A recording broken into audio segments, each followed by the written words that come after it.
Hi guys! Welcome back to Yanni's Room Sundays! Wala pa ring name yung segment ko. Tangina, naging controversial na yung last episode ko at lahat-lahat. Hindi ko pa rin alam kung anong tawag. Sorry, bakit biglang umingay yung poblasyon right now? I hope naka-cancel out siya ng mic. Right now ay February 1.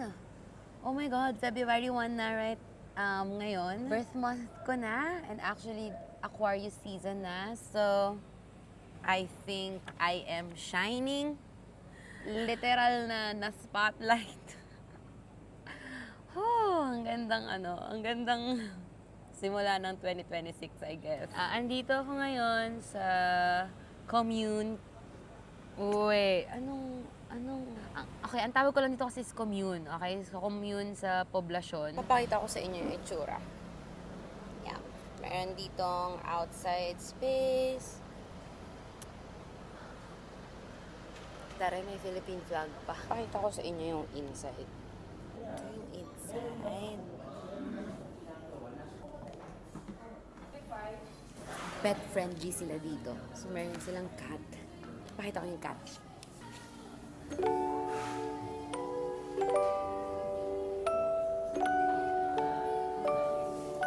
Cute. Balik na tayo sa taas. Anyway, sorry walang episode last week.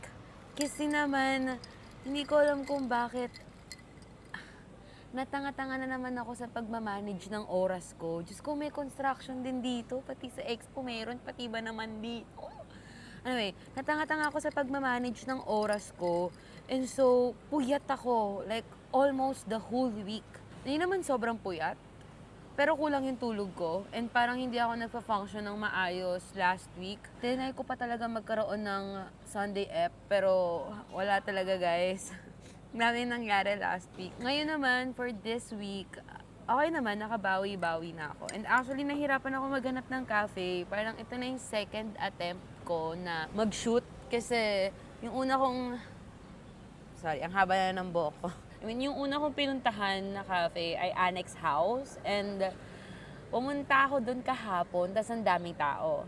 Bumalik ako today, ang dami pa rin tao. Sabi ko, what's going on? So, umorder ako dito ng... Oh my God, nakalimutan ko kaagad. Sorry guys, I have a bad memory. Coconut cold brew?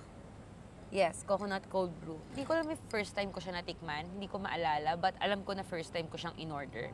Medyo ina-expect ko na maglalasa siyang malamang coconut. Lasang biko. Meron sa Annex House na biko latte. Siguro next time, kapag nakapag-shoot ako sa Annex House, ordering ko yun. Pag naalala ko. Tikman natin.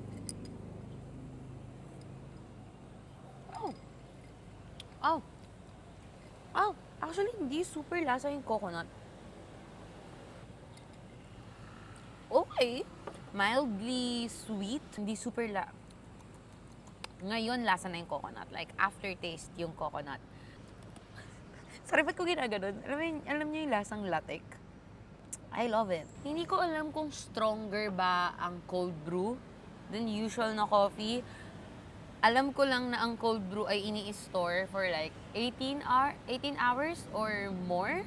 I think 18 hours. Tapos, yun. Okay. For this week, medyo mabigat yung balitang ibabalita ko. Kasi, naiinis ako sa construction, sa pot. Pero maybe that's part of the episode. Yan ang tunog ng poblasyon. Anyway, mabigat yung balitang nasagap ko. Kasi, hindi ko alam if nakita nyo yung mga post about sa nangyayari sa Dupax del Norte, Nueva Vizcaya. So, noong January 23, dinismantle ng PNP ang barricade na sinet up ng mga residente kasi meron silang writ of preliminary injunction na inisyu ni Judge Paul R. Atolba Jr. So, yung mining corporation na nagsasagawa ng exploration sa Dupax ay yung Woggle Mining Corporation. So, hindi lang nung January na set up tong barricade na to. Since September 2025, nagvo-voice out na ng concerns ang mga residente tungkol dito sa mining operations na ginagawa sa lugar nila. Isipin nyo, ganun nakatagal. Noong January 23 lang talaga nagkaroon nung permit na i-dismantle yung barricade at meron na inarestong 7 residente. ng Dupax. 3 days after, ay pinalaya naman yung mga residente. Na-dismiss naman yung case against them. Girl, alam nyo, ibang kaso to, okay? Pero this reminds me of nung time ng 2018, I think. 2018, yun kasi yung unang beses na na-expose ako sa mga issue na ganito, pagkamkam ng lupa, pagkamkam ng ancestral lands, na hindi pinapakinggan yung mga residente o yung mga indigenous people na nakatira dun sa lugar, ng mga mining corporations, ng government agencies natin, kagaya ng DENR, that is supposed to protect this environmental, properties. Siguro noong 2018, nung una kong narinig yung gantong mga issue, dahil yun sa mga lumad school, sa mga buckwheat school, sobrang lala ng crackdown sa mga buckwheat school that time. At dun ako napaisip na meron tayong mga government agencies kagaya ng DENR, kagaya ng, sinesearch ko yung sa indigenous people, meron sa Pilipinas. Pero, hindi nila nagagawa yung trabaho nila ng maayos. Hindi nila ginagampanan yung responsibilities nila. Kasi hindi nila pinoprotektahan yung mga institution, yung mga community na they are supposed to protect. Because ang pinoprotektahan nila ay yung mga malalaking corporation. Pwede mong sabihin na itong Wagel Mining Corporation, this is a British mining corporation. Like, anong ginagawa nyo dito sa lupa namin? Ano yung sabihin na, sila kasi may permit sila. Like, sa mata ng batas, legal to kasi may permit sila. Pero, hindi ibig sabihin nun tama. Hindi ibig sabihin nun makatao. Alam niyo yun, na parang, noong 2018 ko lang siya unang narinig, pero yung gantong problema, like dates back to years, dekada na yung gantong problema. And until now, nakikita natin siya. Para sa gobyerno, para sa mga kapulisan, sobrang daling mang-aresto ng mga ordinaryong tao. Sobrang dali sa kanila na dumampot ng mga residenteng pinoprotektahan yung lupain nila. Kasi meron silang mga concerns over safety. Meron silang concerns over livelihood. Because if mangyayari yung mining exploration, maapektuhan yung lupa nila na pinagtataniman nila, pinagkukuhaan nila ng buhay. Maraming mga indigenous people na mananakawan ng karapatan sa lupa kung saan sila pinanganak, saan sila lumaki, saan sila nakatira. Parang walang kwenta lang din talaga yung mga government agencies na to kung hindi naman nila mapoprotektahan yung interest nating mga masa. Napaisip ako dun sa word na sasabihin ko kasi sabihin ko sana, interest nating mga Pilipino. O para bang, wow. Pero totoo naman, di ba? Like, sino man pinoprotektahan ng mga government agencies na to? Sino pinoprotektahan ng PNP? Dun sa mga community, sa mga residente, ang kasama nila doon ay yung mga church leaders nila. As in, like community talaga nila yung andon dahil ang panawagan nila is walang genuine na consultation sa kanila, sa kung paanong maapektuhan ng mining explorations yung buhay nila. So yun yung hinaing ng mga residente doon. At ang kasama nila yung mga church leaders nila. Siguro, dito lang ulit ako napapaisip sa relationship ko with the church, with faith. Kasi kadalasan sa mga gantong movement, sobrang key figures yung mga church leaders. And sa experience ko, naging marker ko yun, na parang hindi ako magsisimba sa isang church na hindi ko nakikitang lumulubog sa community nila. Sobrang laking bagay kapag nakikita mo yung mga pare, mga pastor, mga church leaders, mga madre na tumitindig kasama ng mga magsasaka, mga residente sa mga gantong sitwasyon. Girl, pinipigilan ko yung bibig ko kasi alam kong may sasabihin ako. And alam ko na baka mapahamak na naman ako. Well, yun kasi yung reason kung bakit umalis ako sa isang church na pinupuntahan ko before. Kasi sobrang nakakulong lang sila sa bubble nila. And hindi ko ma-take seriously yung pinipreach nila dahil hindi ko sila nakikitang lumulubog sa community outside the church. Siguro yun lang yun yung thoughts ko about it. Sobrang tagal na problema ng ganito sa Pilipinas na hindi pinoprotektahan. At saka yung mga muffler na malakas, sobrang tagal na problema sa Pilipinas na hindi napoprotektahan yung mga ancestral lands natin, hindi napoprotektahan yung karapatan ng mga indigenous people natin, na ilang bundok pa ba yung kakalbuhin natin para lang sa ilang bundok pa ba yung papatagin, kakalbuhin, kakalkalin, para sa interes ng mga malalaking korporasyon tsaka malalaking pangalan.